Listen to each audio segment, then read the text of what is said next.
और इसी बीच खबर, जेपीएससी एग्जाम को लेकर गड़बड़ी में अब एक्शन लिया गया। सीआईडी ने 3 और आरोपियों को गिरफ्तार कर लिया। अब तक मामले में 14 आरोपी अरेस्ट हो चुके हैं। जेपीएससी एग्जाम गड़बड़ी में एक्शन की जानकारी सामने आ रही है। सीआईडी ने 3 और आरोपियों को अरेस्ट किया है मौके से।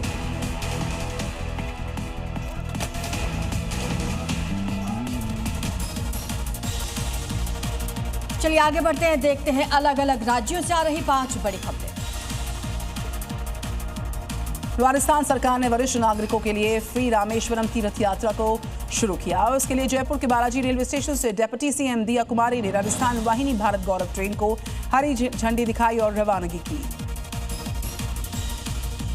महाराष्ट्र के गढ़चिरौली में नक्सलियों के खिलाफ सुरक्षा बलों को बड़ी कामयाबी हासिल हुई। सर्च ऑपरेशन के दौरान जंगल से जवानों ने हथियारों का जखीरा बरामद किया। नक्सलियों ने राइफल, आईडी बम, भारी मात्रा में विस्फोटक जमीन में छिपा कर रखे थे। छत्तीसगढ़ के कोरा गांव में पुलिस ने अपराधियों के खिलाफ बड़ा ऑपरेशन चलाया। इस दौरान करीब 50 लोगों को हिरासत में लिया गया और थाने लाकर लोगों से पूछताछ हुई। कई लोग पहचान को छिपाकर लंबे समय से शहर में रह रहे थे, जिस पर पुलिस ने कार्रवाई की है। झारखंड के बोकारो में एक हॉस्टल में आग लग गई। इसके बाद मौके पर अफरा तफरी मच गई। सूचना के बाद मौके पर दमकल की गाड़ी पहुंची, आग पर काबू पाया। शुरुआती जांच में शॉर्ट सर्किट इसकी वजह बताई जा रही है। बिहार के मुंगेर में सदर अस्पताल में इलाज के दौरान एक कैदी की मौत हुई है। जेल में तबीयत खराब होने के बाद उसको सदर अस्पताल ले जाया गया, जहां उससे दम तोड़ दिया। मृतक कैदी HIV पॉजिटिव था और मारपीट के मामले में जेल में बंद था। और इसी बीच बड़ी खबर है, नो इंश्योरेंस नो फ्यूल पर। यह बड़ी खबर कि सुप्रीम कोर्ट ने अब केंद्र सरकार को निर्देश दे दिए। पायलट प्रोजेक्ट बनाने का निर्देश दिया गया। नो इंश्योरेंस नो फ्यूल पर एक बड़ा अपडेट इस वक्त का सामने आ रहा है। सुप्रीम कोर्ट ने सेंटर को इस पूरे मामले के तहत निर्देश जारी किए। पायलट प्रोजेक्ट बनाने का निर्देश जारी किया।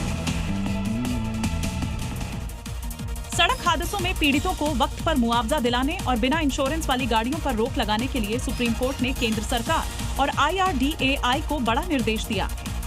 कोर्ट ने बिना थर्ड पार्टी इंश्योरेंस वाली गाड़ियों को ईंधन न देने की पायलट परियोजना शुरू करने को कहा है। साथ ही बिना इंश्योरेंस वाली गाड़ियों की ऑटोमेटिक पहचान करने वाली तकनीक विकसित करने, ANPR कैमरों को इंश्योरेंस डेटाबेस से जोड़कर ई-चालान जारी करने, ट्रैफिक पुलिस को बीमा सत्यापन उपकरण उपलब्ध कराने और लंबित मोटर दुर्घटना मुआवजा मामलों का शीघ्र निपटारा करने के निर्देश दिए हैं।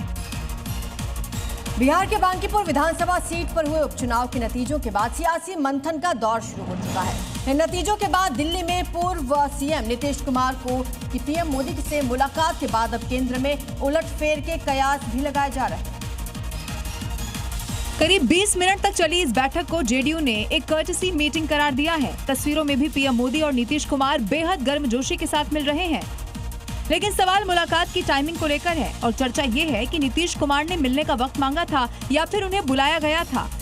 मुलाकात के दौरान मौजूद रहे ललन सिंह ने किसी भी तरह के कयास लगाने को सिरे से खारिज कर दिया है। लेकिन अनंत सिंह का दावा है कि नीतीश कुमार सत्ता में होते तो नतीजे अलग होते, लेकिन आरजेडी ने इसे पूरी तरह से खारिज कर दिया। अयोध्या राम मंदिर में दान चोरी के मुद्दे को लेकर विपक्ष का हंगामा चल रहा है। संसद से सड़क तक विपक्ष हमलावर मुद्रा में। संसद सत्र की शुरुआत से लेकर अब तक संसद परिसर में विपक्ष बैनर पोस्टर्स के जरिए प्रदर्शन कर रहा है और इसी मुद्दे पर राज्यसभा में मल्लिकार्जुन खड़गे और किरण रिजिजू में वार पलटवार शुरू हुआ है।